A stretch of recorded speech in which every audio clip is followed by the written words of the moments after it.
Hello everyone, welcome to lecture series on real analysis. In our last lecture, we have discussed about definition of F sigma set and some result and example on it. So let's continue with this. Here in this lecture, first we are going to see the definition of G delta set. So definition is G delta set.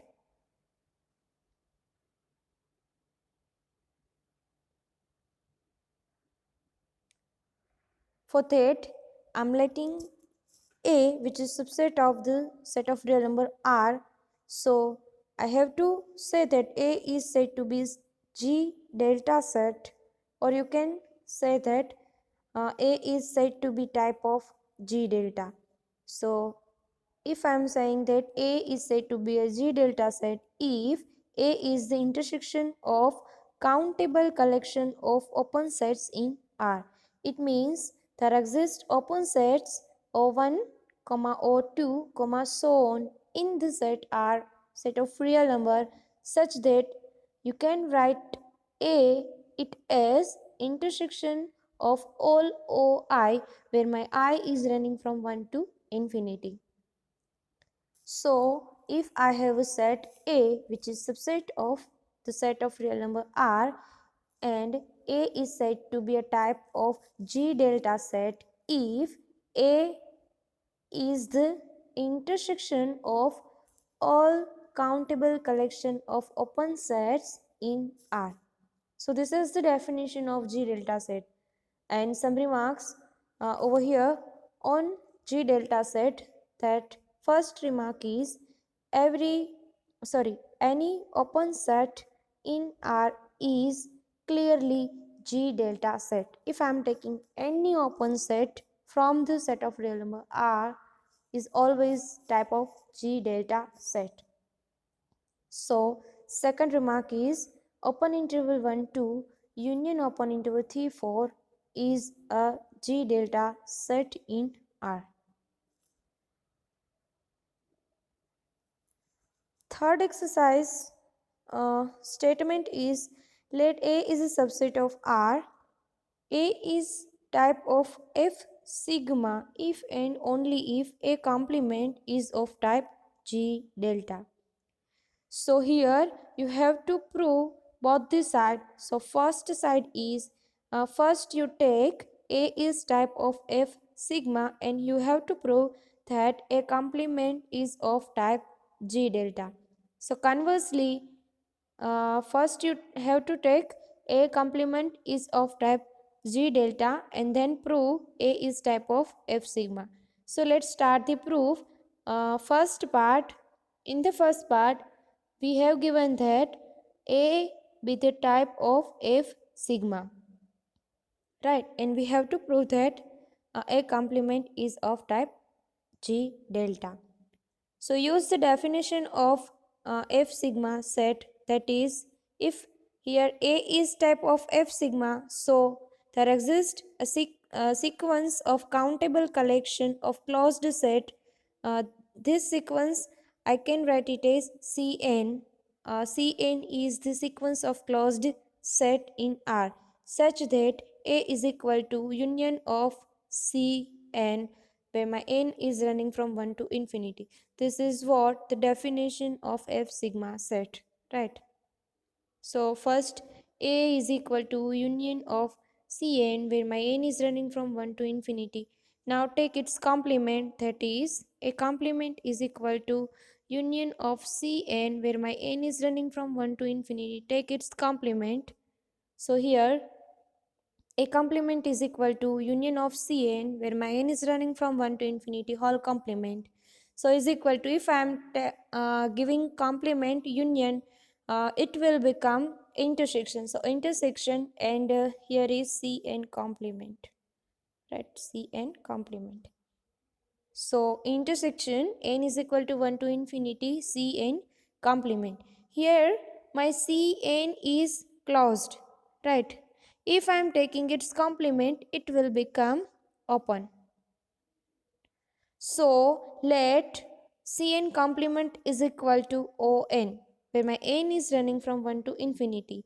As my Cn is closed set in R, so Cn complement is open. So if I am taking Cn complement is equal to On, so On is also open set in R. So finally we have a complement is equal to intersection of On, where my n is running from 1 to infinity, is of type G delta. This is the definition of G delta set. That's why I am saying that is of type G delta. So first part is complete. Conversely, let that a complement is a G delta set. To prove A is F sigma set. So first we have given that A complement is G delta set. So use the definition of G delta set. There exists a countable collection On of open sets in R such that a complement is equal to intersection of On, where my n is running from 1 to infinity. Take again its complement, that is a complement of complement. So a complement of complement will become A, and take its complement. It means intersection of On when my n is running from 1 to infinity, all complement. If I am apply complement to intersection, it will become union. So union of n is equal to 1 to infinity and On complement. Right. Here my On is open set. If I am taking its complement, it will become closed. So On complement is closed set. So we have that A is equal to union of On complement, where my n is running from 1 to infinity. This is the definition of F sigma set. So A is type of F sigma set. So this proves the third remark.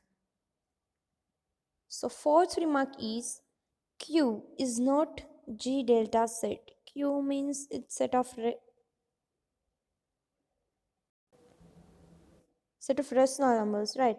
So we have already saw that R minus Q is not the type of F sigma, right? If any set is type of F sigma, then its complement is a type of G delta. So first F sigma R minus Q is not type of F sigma, and take its complement. So it's R minus Q complement, it will become only Q. So if R minus Q is not type of F sigma, and if I am taking its complement, it means R minus Q complement, it will become Q. So is not type of G delta. Earlier we have seen the remark 3, right? Remark 3 says that if any set A is type of F sigma, then its complement is type of G delta set. So here if I have R minus Q is not type of F sigma set, right? Then take its complement. It means R minus Q complement is not type of G delta set. So next is theorem. Statement is f is a function from R to R, be a bounded function. Then the set A is the all elements A in R such that f is not continuous at A. So you have to prove that the defined set A is a F sigma set. Here you have to prove that the set A is F sigma set. So I am giving the theorem to you in the homework.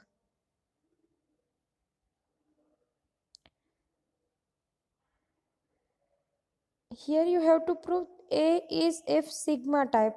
So first you have to write the set A as the union of all closed set, right? A, you have to write A as union of all closed set. If you can write A it like this, you can say that A is F sigma set, right?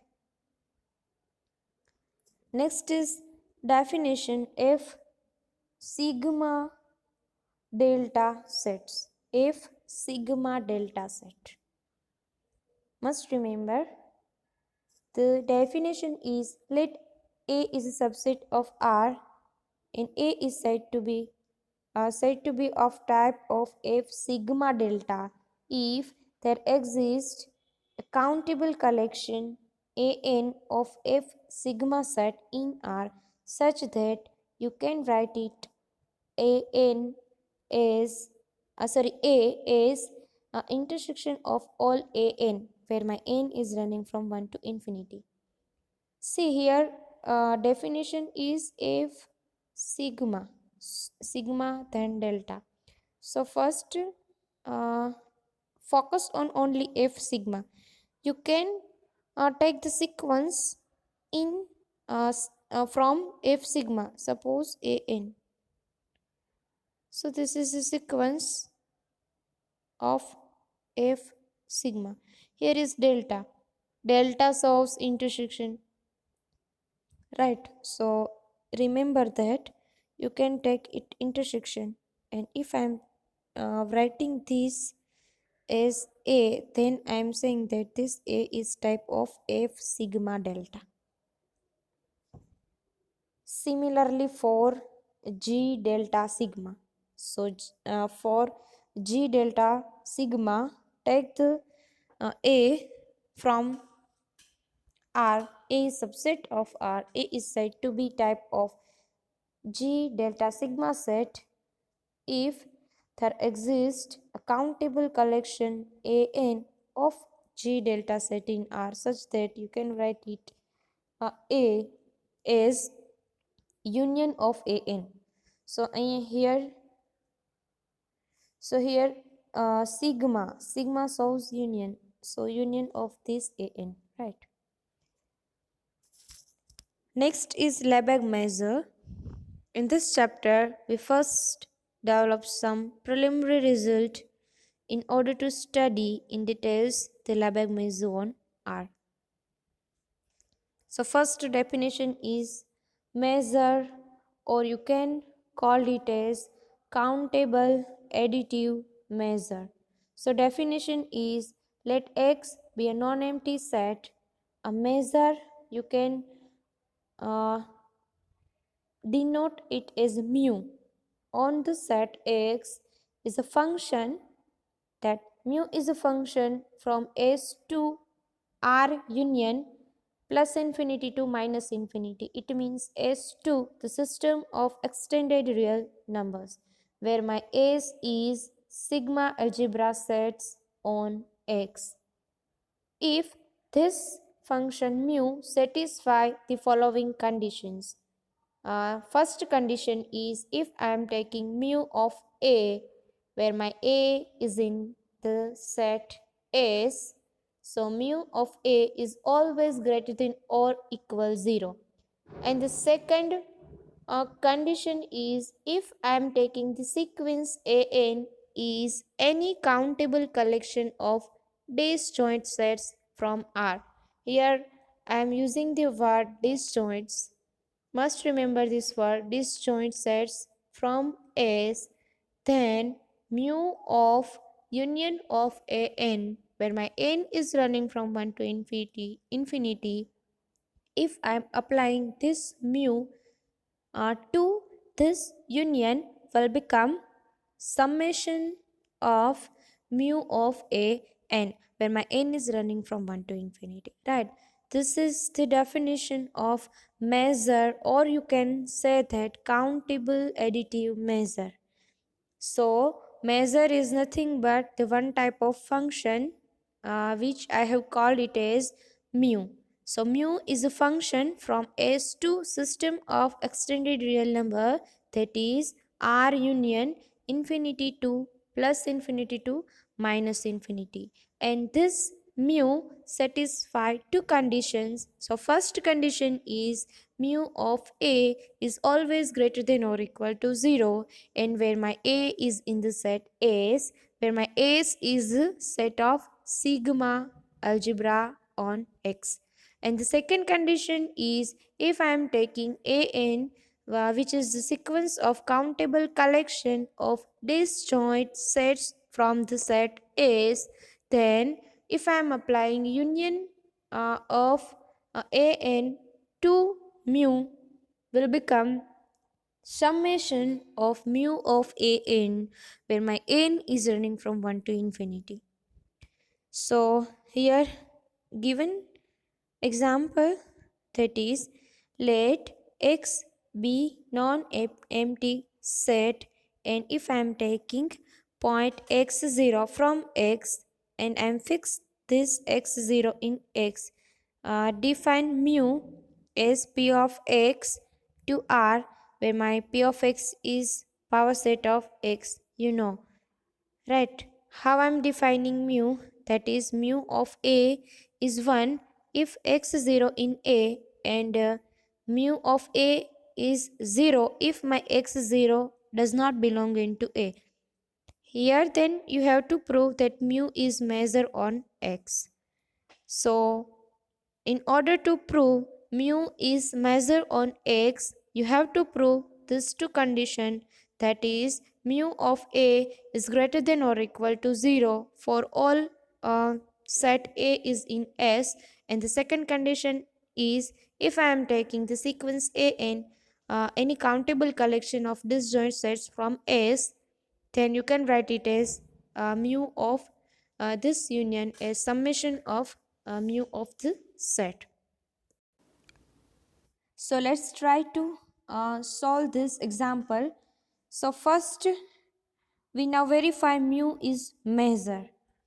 So here mu of A, the definition of mu of A is either 1 or only 0. If I am apply any A on this mu will either give 1 or 0. It means mu of A in any case will give greater than or equal to 0, as my 1 and 0 greater than or equal to 0. So here it is clear that mu of A is greater than or equal to 0 for any subset of A, for any subset A of the set X. So our first condition, that is mu of A is greater than or equal to 0, is proved. Remaining to prove is second condition, that is you can take the sequence countable collection of disjoint sets from S, and you can write it as like this. So let take the sequence AN be the sequence of subset of X with AN intersection AM is empty, and my N and M is different elements. And we have to prove that is mu of union of AN, where my N is running from 1 to infinity, is equal to summation of mu of AN, where my N is running from 1 to infinity. So here we have taken two cases. First case is if I am taking x0 is in the union of AN, where my N is running from 1 to infinity, and the second case is x0 does not belong into this union.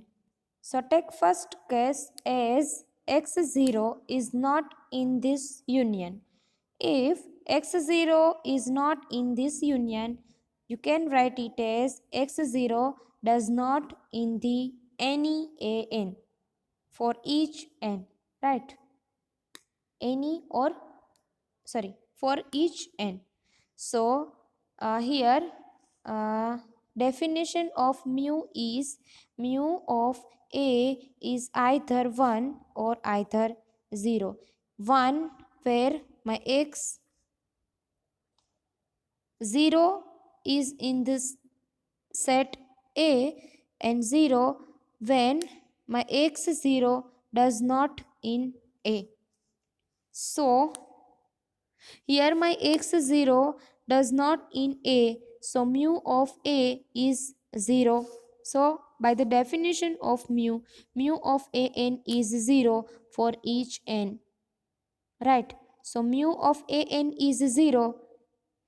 When I am applying its union, it will become 0. So here mu of an is 0, and you can take its summation. It means 0 plus 0.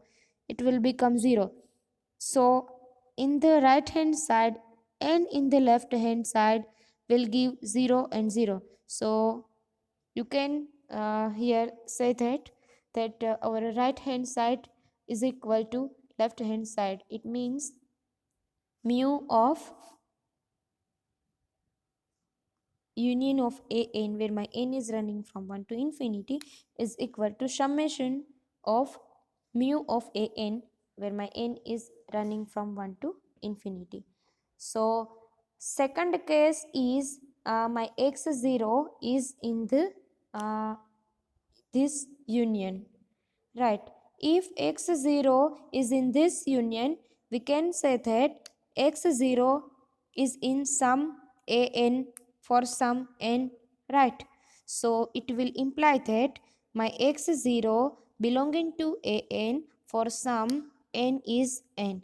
So here n is necessarily unique, and my AR intersection A is empty, because we have taken the sequence an as all an are disjoints. So thus my x0 is in an. So use the definition of mu, that is if mu of A is 1, as my x0 is in A, right? So my x0 is in an, and for some n, only for some n, right? So remaining elements are mu of am. So if x0 in an, then the definition says that mu of A is 1. So mu of an is equal to 1, and for remaining am, if I am applying mu, because there is not x0, x0 is only in the an, right? For remaining, the definition of mu says that its value is 0. So for m are different from n. So take it summation and take it union for a n. Both the values will give 1. Both the side gives the value 1. So right hand side is equal to left hand side. So this proves that mu is a measure on x.